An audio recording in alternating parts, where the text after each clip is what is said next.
Salut les gars et bienvenue dans cette nouvelle vidéo. Il est enfin de retour, le compte à rebours est enfin achevé. Rafael Nadal va faire son retour au circuit ATP. Alors en quelque sorte, il a déjà fait son retour en participant au tableau du double du tournoi ATP de Brisbane en compagnie de Marc Lopez. Mais le retour officiel en simple sera demain matin face à Dominic Thiem, une affiche de rêve pour le retour du Matador. Lui qui a eu une préparation assez sérieuse depuis quelques mois et qui espère revenir à son meilleur niveau cette saison-là pour finir en beauté. Beaucoup de joueurs qui se sont entraînés avec lui en témoignent de la férocité, de l'intensité de Rafa lors des entraînements. On peut citer Arthur Fils avec qui il s'est entraîné pas mal de fois au Koweït. On a vu pas mal de vidéos circuler. Les deux se sont entraînés sur une semaine, j'imagine. Et puis Gasquet qui s'est aussi entraîné avec lui.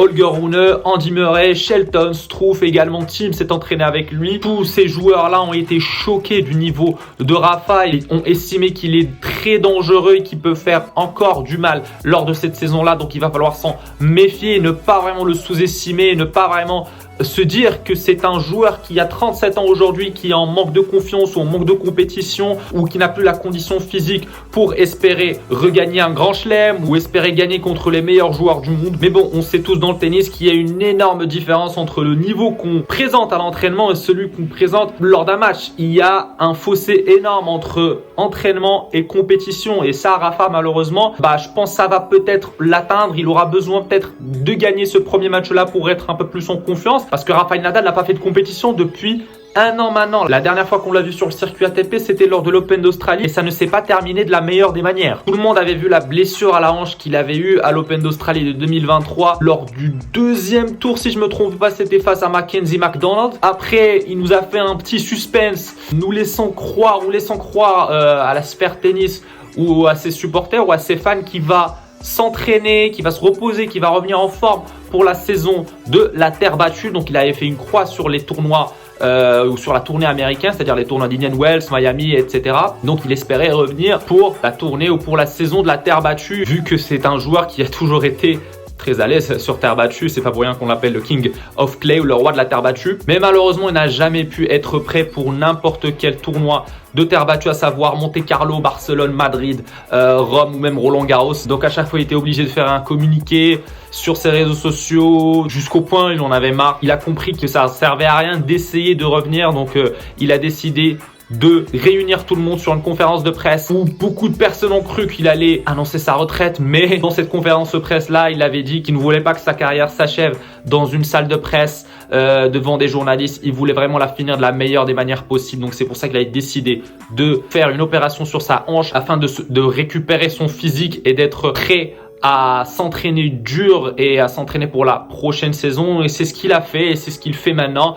Donc on attend tous avec impatience son retour et son match face à Dominic Thiem. Et puis quand on y pense, Rafael Nadal a envie de finir sa carrière en beauté. Il a envie de faire ce que Roger Federer n'a pas pu faire en 2021. Lui aussi qui voulait finir en beauté en remportant le Wimbledon de 2021 et peut-être annoncer sa retraite. C'était peut-être dans ses plans. Il l'a jamais avoué, mais j'imagine que c'était dans ses plans parce qu'il sentait que son corps ne pouvait plus subir l'intensité que ce sport requiert. Malheureusement pour lui, il s'est lui aussi blessé en quart de finale face à Hurkacz. On se rappelle tous de ce match-là où son genou a complètement pété. On connaît les soucis qu'a eu Federer au genou tout le long de sa carrière.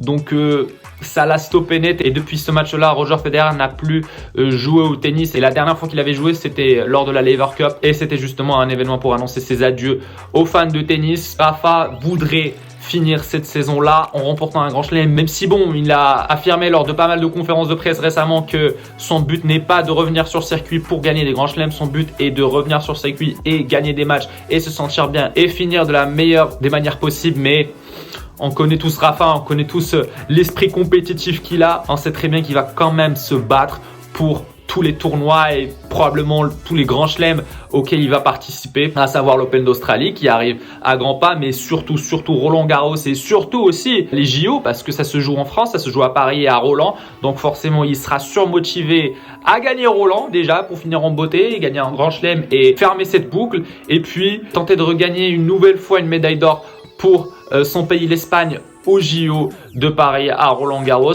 Une chose est sûre, il pense certainement que ça sera sa dernière saison. Là, sur ce coup-là, peut-être que je serai d'accord avec lui. Nadal n'a pas envie de finir sa carrière en se faisant rétrograder à chaque fois de classement. C'est normal, un champion comme Rafa a envie de finir au top, donc c'est ce qu'il va tenter de faire. On a tous hâte de voir ce que va nous produire Rafa. Il faut savoir aussi que Rafael Nadal n'a jamais été un joueur ordinaire. Son oncle et son ancien entraîneur Tony Nadal l'a toujours décrit comme un blessé qui joue au tennis. On se rappelle de la pathologie au pied qu'il a eu depuis un très jeune âge et qui n'est jamais parti. D'ailleurs, il a toujours trouvé quelques traitements pour atténuer les douleurs de cette pathologie-là, mais il l'a toujours. Et il l'aura peut-être à vie, c'est une pathologie qui est incurable. Sans oublier également, je me rappelle exactement de cette déchirure à l'abdomen qu'il avait eu à Wimbledon en 2022, puis la hanche en 2023. Rafa, il a toujours été blessé, il a eu plein de blessures, il a raté plein de tournois de Grand Chelem à cause des blessures, et quand on compare son état de forme à celui de Novak Djokovic qui se blesse rarement, il faut se poser des questions. Et je pense aussi c'est ce qui fait la force de Rafael Nadal, c'est-à-dire que ça a toujours été un joueur qui a joué et qui a surmonté la douleur, qui a surmonté toutes les blessures pour pouvoir gagner.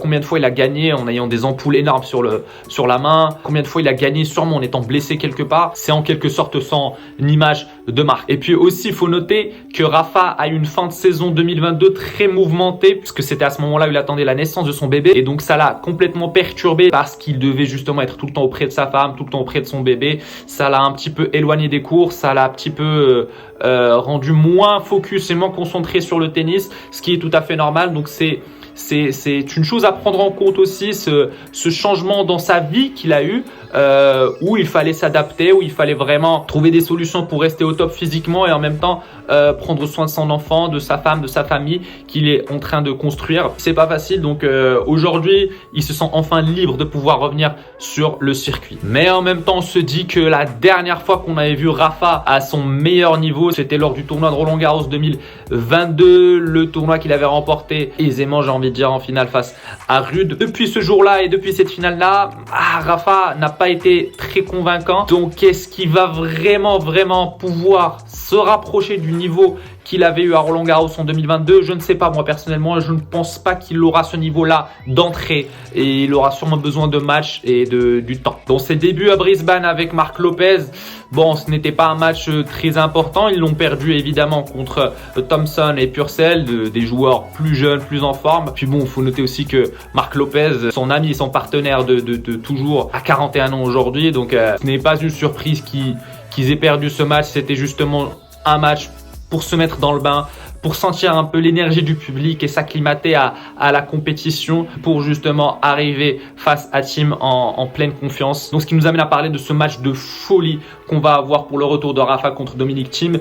Thiem qui sort lui des qualifs. On sait que Thiem aujourd'hui le classement ATP 90, un truc comme ça. Il était forcément obligé de jouer les qualifs. Il a gagné les deux matchs très difficilement, en sauvant des balles de break, etc. Ce qui fait que bon, un qualifié va se confronter contre un wildcard, contre un invité qui est Rafa. On se rappelle tous des matchs qu'il y a eu entre ces deux légendes-là, entre ces deux joueurs-là, entre ces deux monstres-là, que ce soit les finales de Roland. Il y a eu un marathon qu'ils avaient eu à l'US Open, sans oublier également l'Open d'Australie où Thiem avait gagné, et puis le ATP Finals.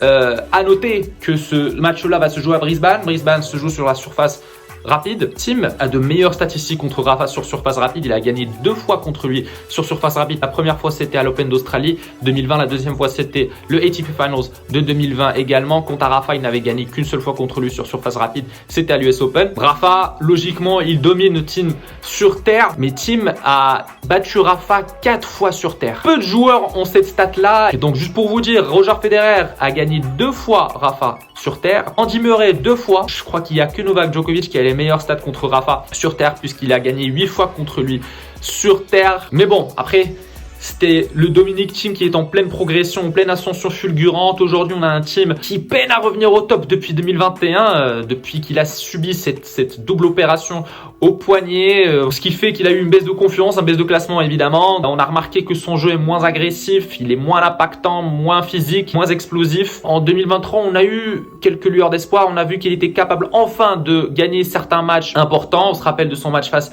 à Wawrinka à Paris, Bercy. On se rappelle aussi de sa finale à l'ATP de Kitzbühel en Autriche, où il avait perdu évidemment, mais il avait atteint au moins une finale d'ATP. Donc ça va, il est en train de revenir petit à petit en forme, mais bon, ce n'est pas toujours convaincant. C'est pas vraiment le même joueur qu'on voyait avant 2021. Donc pour moi, ça va être un match un peu bizarre, j'ai envie de dire. Il y en a qui disent que ça sera un match de 3-7 parce que les deux ne vont pas jouer à leur meilleur niveau forcément. Ou j'ai même envie de dire que Thiem, bon, il est revenu dans la compétition depuis un moment. C'est plutôt Rafa qui aura plus de pression sur ses épaules. Mais donc justement, moi je pense pas qu'il y aura un match en 3-7. Soit Rafa il gagne en 2-7, soit Thiem il gagne en 2-7. Parce que justement, si Rafa il est en confiance, il va sûrement battre Thiem. Par contre, si Rafa se sent pas vraiment en confiance, se sent pas vraiment en forme et il sent qu'il lui manque quelque chose, bah forcément Thiem va gagner. C'est mon pronostic pour ce match-là. On a tellement hâte du retour du Matador. Ça va donner un goût de fraîcheur au tennis parce que bon, ces derniers temps, bon, ces dernières années, on a vu une domination de Novak Djokovic. Bon, malgré le fait que Alcaraz et Sinner ont quand même battu Djokovic lors de quelques rencontres, mais il manquait Rafael Nadal au circuit. On a envie de le voir finir en beauté cette saison-là et de nous faire rêver une dernière fois et faire, comme j'ai pu le dire, ce que Roger Federer n'a pas pu faire malheureusement. Du coup, la question que j'ai envie de vous poser, les gars, pensez-vous que Rafa va regagner un grand chelem cette saison? Dites-moi tout en commentaire, les gars. J'aimerais vraiment avoir vos avis. Et du coup, les gars, c'était tout pour cette vidéo. J'espère qu'elle vous a plu. Si c'est le cas, n'hésitez pas à vous abonner et à activer la cloche pour ne rater aucune de mes vidéos. N'hésitez pas également à liker, à commenter, à partager avec vos amis. C'est bon pour le référencement. Vous connaissez la chanson maintenant.